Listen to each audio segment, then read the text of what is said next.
So automation where a person from within the company can just set the drone down on the ground, do something on an iPad, push a button, and have the drone perform its mission is really key to enterprise scale.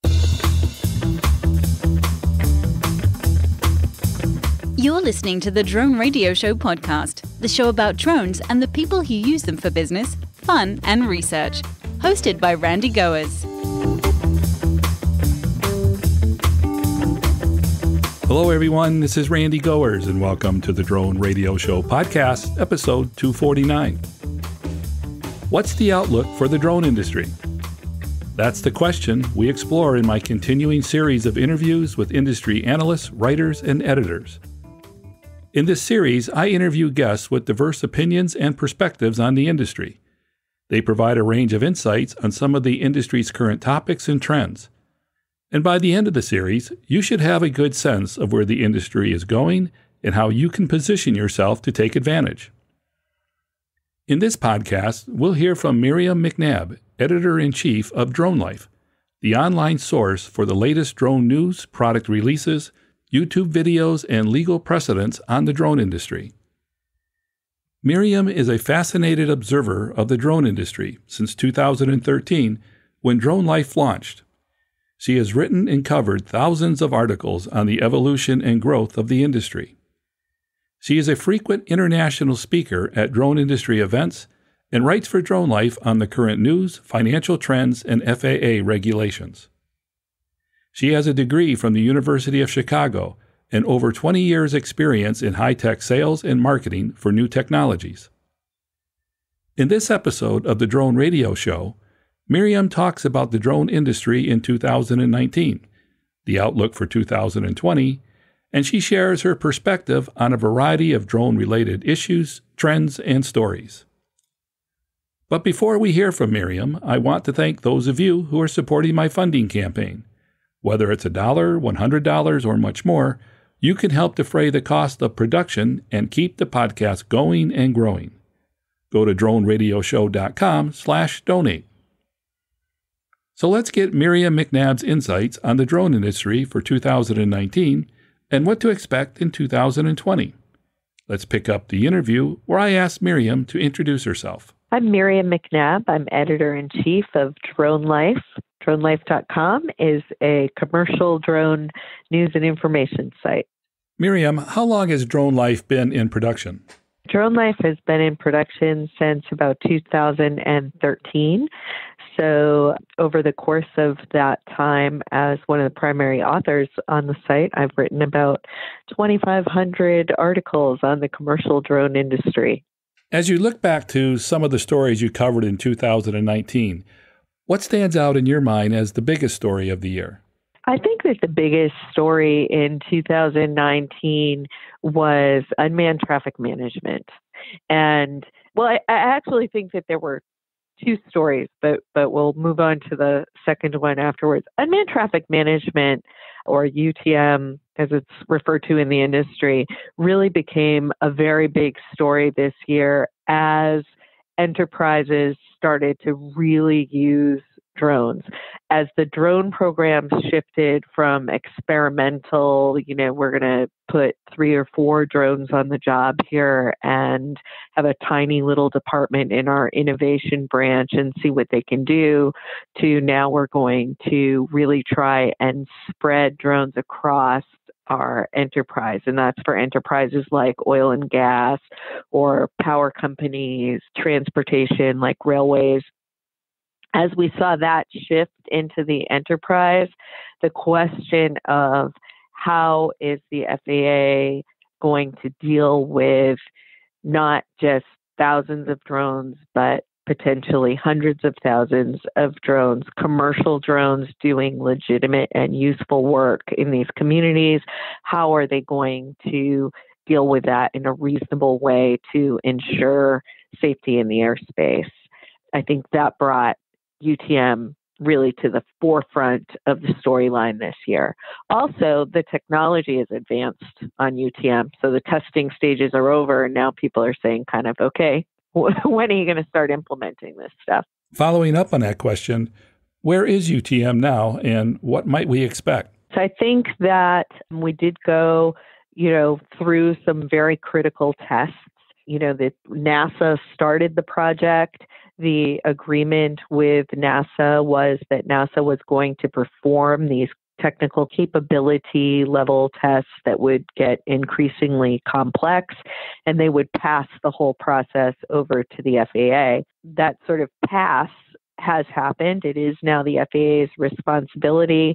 I think that a lot of the technology is now there, but the process of choosing which technology is going to be used for a lot of these things, to make it fair, to kind of decide who's in charge, who pays for it. We're sort of stuck in figuring out all of those details. It's a very, very complex issue.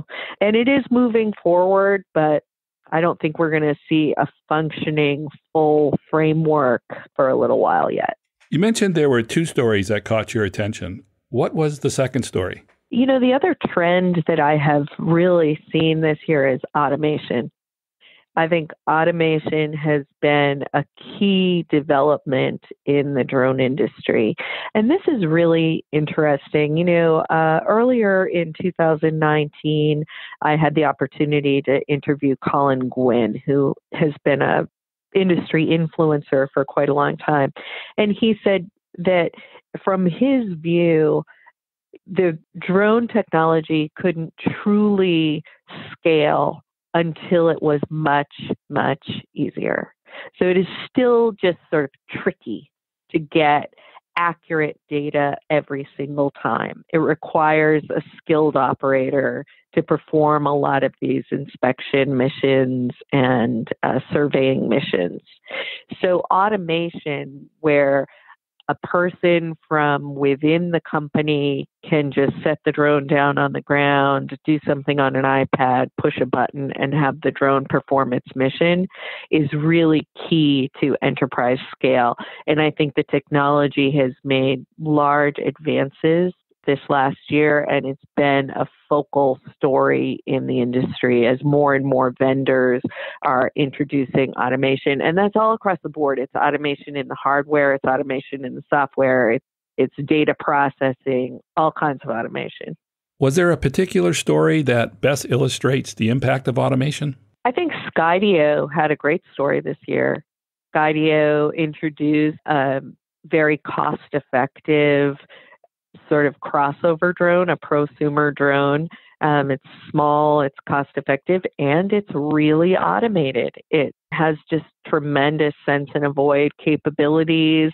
So I think that they really had a great story this year. They made a big impact in the sort of industry news. They made a big splash, and they kind of demonstrated just how far automation has come, because they showed that it can be even in a small and less expensive hardware product. What were some of the challenges or disappointments in 2019? When I was in Germany earlier this year for the InterGeo show, I had the opportunity to watch Kai Wackwitz from Drone Industry Insights. And I think they're a great company. They always have really interesting things to say. And Kai did a talk where he talked about the Gartner hype curve, the sort of market curve where you go through the industry hype cycle and then you're in the trough of despair and then it goes on.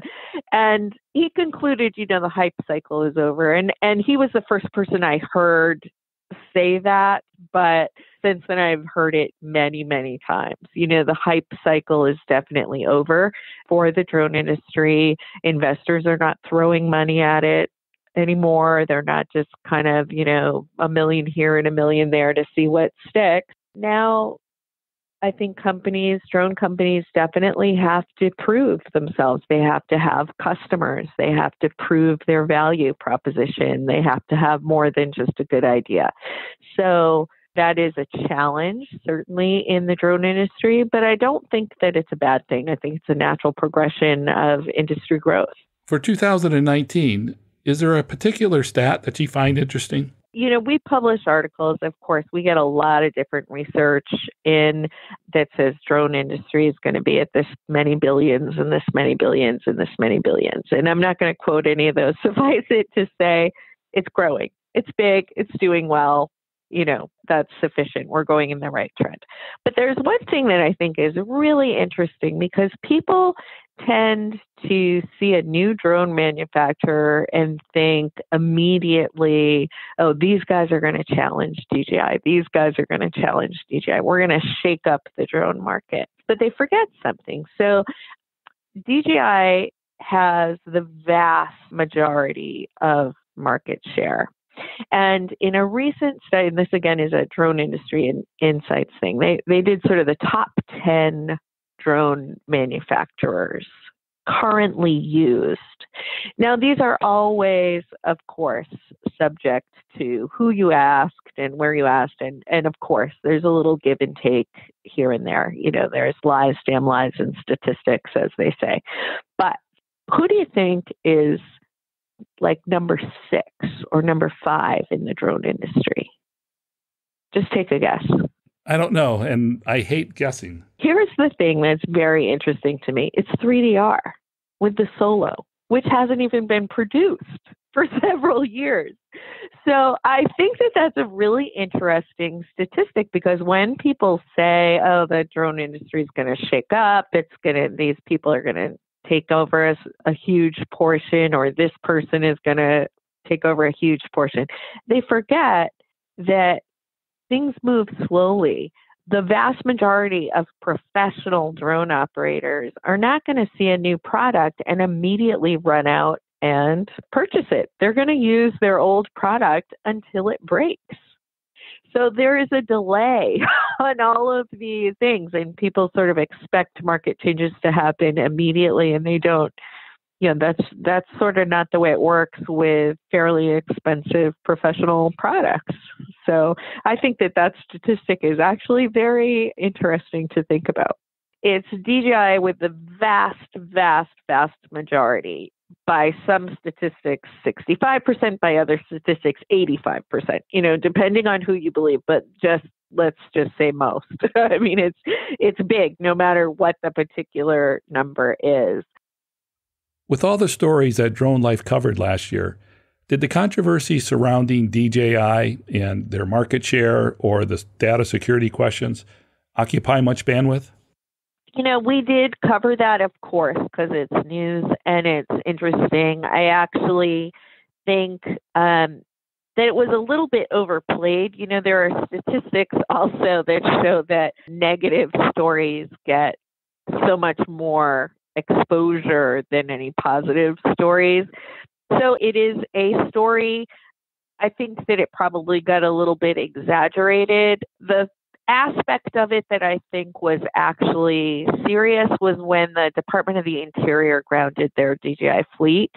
That was sort of a shame because they can't replace it right away. So that means they're not using drone technology right now to manage the public lands that they use to manage. So in my opinion, to have that department not have the drone technology available to them is a little bit too bad. I thought that was sort of the critical story. DJI isn't a military provider, really. I mean, people go and buy DJI drones because they're cheap and they can do the job. I should say here too that DJI is not a client. They're just an industry leader. We report on them because they're the industry leader. At any rate, I think that the DOI story was pretty critical. The other stories, is that going to have a huge effect? DJI is not trying really to provide military drones. They're not an AeroVironment or an In Situ or one of those companies whose main focus is on the military. I think if the issue escalates and there are calls to limit spending, the biggest impact will be on the local governments that use federal dollars for public safety and so forth. Exactly. So that is, that's a question of the devil's in the details. And so I've written about that several times, I hope that the drone industry really pays attention to these bills and reads the exact wording carefully, because it's one thing to say we don't want our military using these drones, and it's another thing to say that every local fire department now has to replace its drone fleet and retrain and do all that. That's really a delay for the drone industry. So I think, again, there were several different bills kind of presented. They had slightly different wording. One of them said no Department of Homeland Security funding could be used for these drones. And that would definitely affect some of the fire and police departments who rely on that federal funding. What were some of the bright spots for 2019? I think that the energy sector is really going great guns at this point.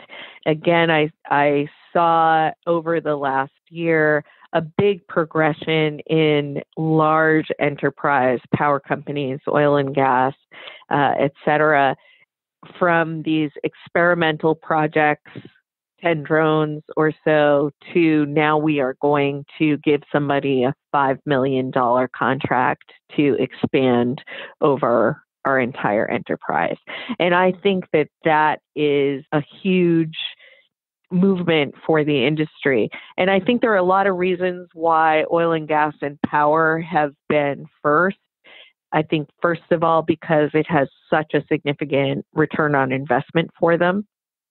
It's a way of doing things that is so much less expensive and safer than having a human resource actually climb up a power pole or inspect a wind turbine or go out to an oil rig. So the ROI is there.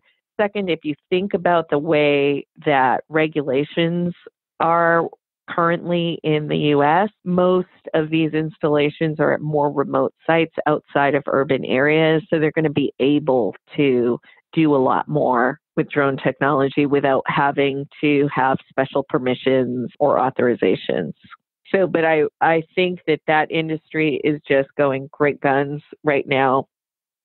I used to be getting emails 2 years ago. I was getting 100 emails a week about where do I find a job. And now I'm getting emails every single week about where do I find people. Given all the trends that you're following, what advice would you offer to the independent drone operator? I think that it's really important for small operators to develop a specialty. So I see a lot of small operators have a lot of success in making some kind of a connection with a larger company and doing all of their work. So, for example, I've seen a lot of small operators be very successful in forming relationships with local developers and doing their local development work, showing progress, doing the initial surveying work. But those operators need to be using software. They need to be delivering very usable data. They need to really understand what the needs of their customer are and be delivering to the needs of that customer. So just taking pretty pictures, if you don't know how to do anything but operate a drone, you're going to have some trouble establishing a large client base. Those that have been the most successful have really gotten to know a specific client sector or one or two client sectors and have formed relationships with them. That's either, with construction or with roofing contractors or with solar farms or something. So I do think that it is important for smaller drone operators to develop a skill set or an industry knowledge in a specific area and make sure that they're offering really usable data. Raw data is very difficult for a customer to use. Do you have a favorite story from 2019? Oh, I love the Drones for Good stories. I think that those are just so critical. I love a lot of the work that's being done to collect those stories. So I think my favorite would have to be the little kid in the cornfield. Do you remember this story? there was a child. He was, I think, actually maybe 4 years old. Might have been older than that. I'm not remembering the details exactly. But he was playing in his backyard with his dog, and he wandered off. It was someplace very cold, in the Midwest, a very cold atmosphere. And this was in October. And he was lost for many hours. Parents were obviously frantic. The community really came together and started a community search effort. One of the members of the community had a drone equipped with thermal imaging and started to fly the drone over the area. And when they received a thermal tag, would sort of send the community members on the ground to that area. And after a couple of false starts, finding a deer or finding things, they did in fact find this little boy in the middle of a huge cornfield, freezing, lying down with his dog next to him. And, they found him. He's perfectly fine, in good health. If they had not found him, that would have had a different story. But I love that one. I think that was just the best feel-good drone story of the year. Drone racing has really taken off over the past few years. What's your perspective? I love it. I absolutely love it. And I'll tell you why.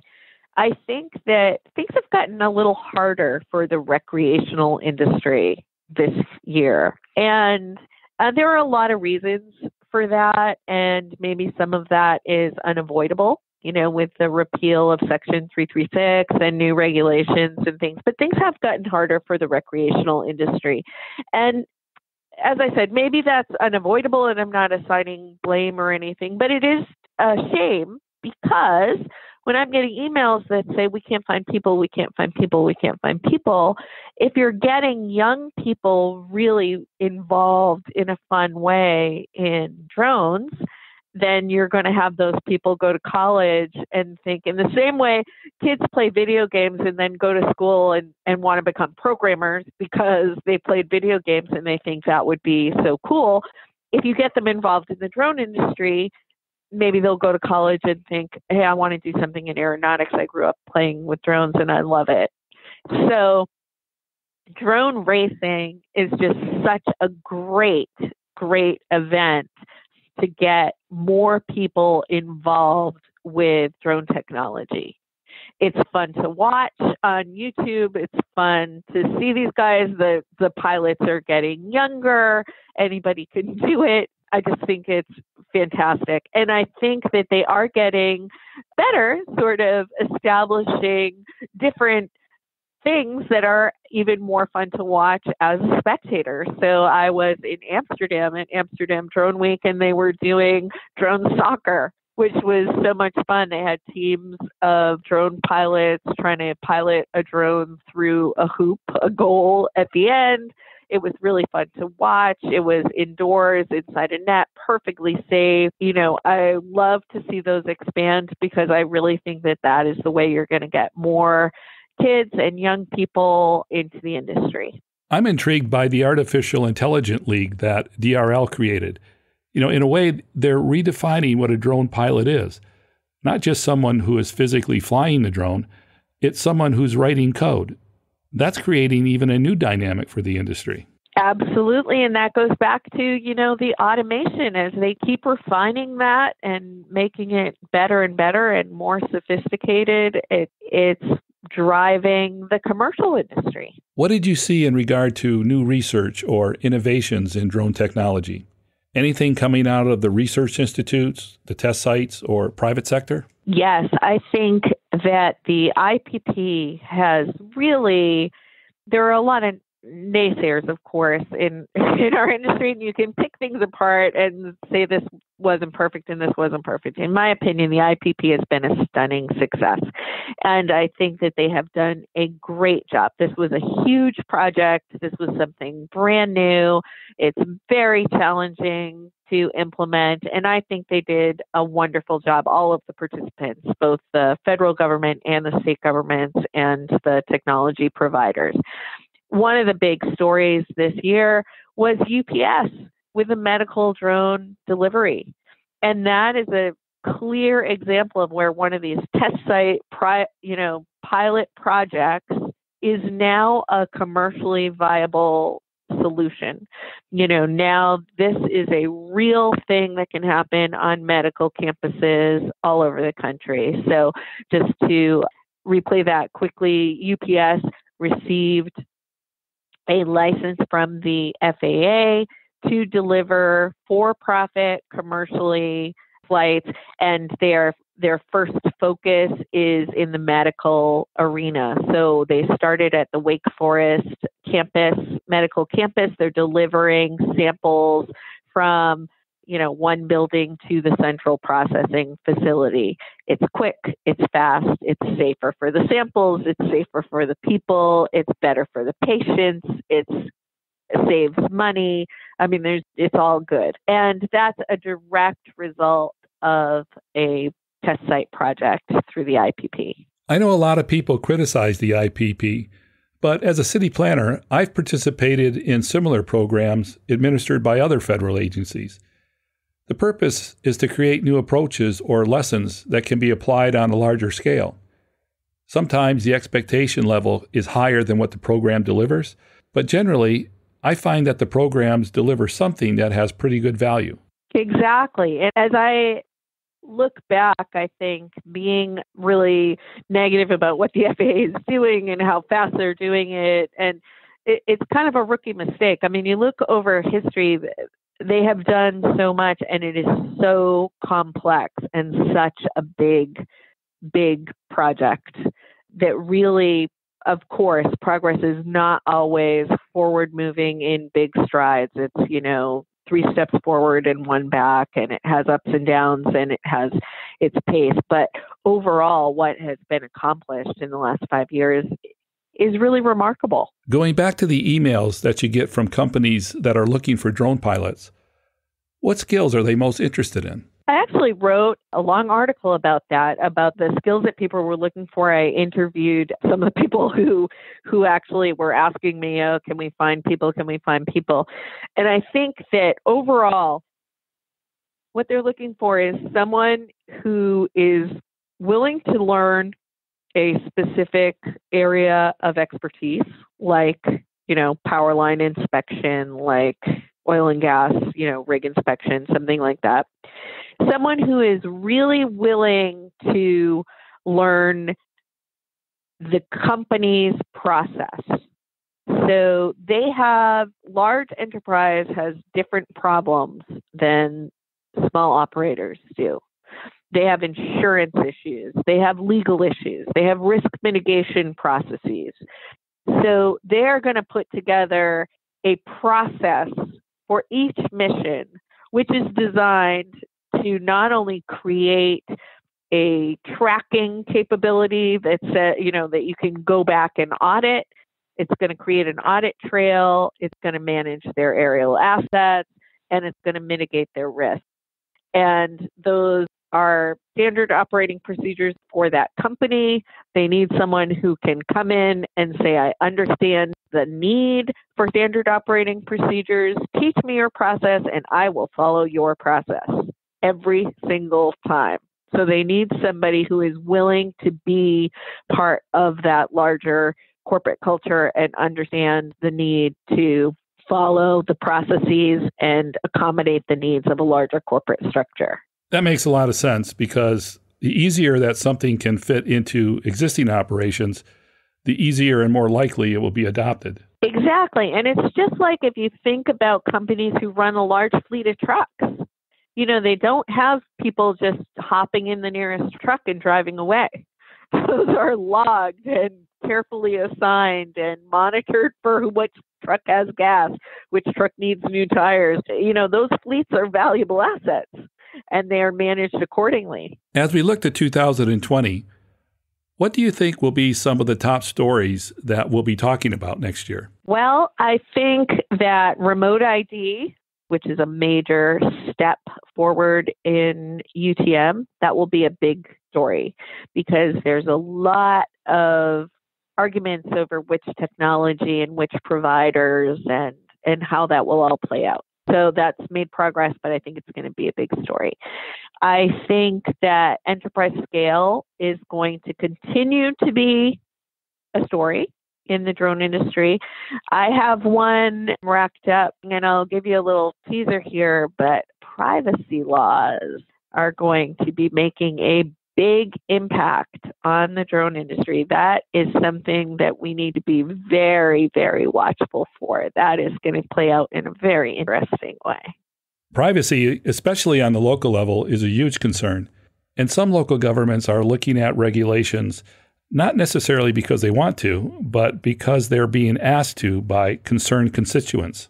Right. And when people who are not in the drone industry are making regulations to protect their communities, they often there are wording and lack of clarification and so forth that have real unintended consequences for the drone industry. Before we close the show, Miriam, I'd like to talk about DroneLife itself. What can you tell us about how DroneLife got its start? My partner and I are serial entrepreneurs. We have had our own businesses for many years now. And in 2012, 2013, some of the investors that we work with came up with the idea of DroneLife. And that was Alan Phillip, who's our publisher. And he is really very skilled at looking around and saying, this is an emerging technology. So Harry and I began working with Alan on that. My partner, Miraim McNabb, is our CEO and Chief Marketing Officer. So he has been responsible for building the business side of DroneLife. And at the time, they just needed somebody to generate content. And so me, as the resident liberal arts major, was responsible for starting to write articles. And I just started by summarizing other stories that I found out, on Twitter or on the news. And boy, I got sucked in. I just got really passionate about it. At this point, we're not really neutral or pro-drone. I'm passionate about it. I think that it's a great industry. This is the best job I've ever had. It's so much fun. You didn't know anything about drones before you started DroneLife then, did you? Nothing at all. Nothing at all. So your exposure and everything came out of your own research into the industry as you went through it. Yep, it's just 5 years of writing articles every day. Is there anything that we missed that we should talk about? One thing that I guess I would say is I'm really optimistic for 2020. And, while the hype cycle is over, as we discussed, everybody, you get a lot of investment's dead, the market's dead. So I don't think that's true at all. I'm seeing just as much investment in dollars, just fewer and larger investments. Yes, there's some natural consolidation going on in the industry. That's okay. There are tons of new companies coming up, though, also. So pay attention to those. And I really think that, in a way, drones are becoming boring. And that's a good thing. When drones are just another tool on a construction site, that's actually a great sign for the industry. So the exciting stuff, urban air mobility, delivery, all of that stuff, those are still fun to think about, great stories, emerging technologies. Those will be developing over the next few years. But some aspects of drone use, drones for inspections, that's old news, which is great for the industry. And for my final question, Miriam, what message would you like to leave regarding the future of the drone industry? I think that it's really important for everybody in the drone industry to get behind telling the story about how beneficial drones can be. I really think that that's critical to the industry's success, is to keep telling those stories about drones saving lives, drones helping firefighters, drones helping law enforcement, drones preventing your power from going out, drones in medical situations where they're saving lives and assisting outcomes. I think it's really important to keep telling those drone for good stories and keep letting communities know how much good drone technology can do in their community. That's it for episode 249 of the Drone Radio Show. I hope you enjoyed hearing from Miriam McNabb of DroneLife. I want to thank Miriam for taking the time to speak with me. If you want to learn more about DroneLife or want to connect with Miriam, check out the webpage at DroneLife.com. If you like the Drone Radio Show, please consider supporting the podcast with a small donation. The content is always free, but for as little as $1, you can help defray the cost of production. To donate, go to DroneRadioshow.com/donate. And thanks for listening. Your support means a lot to me, and I hope you'll listen to more episodes of the Drone Radio Show podcast to hear how others are using drones for business, fun, and research. For the Drone Radio Show, I'm Randy Goers.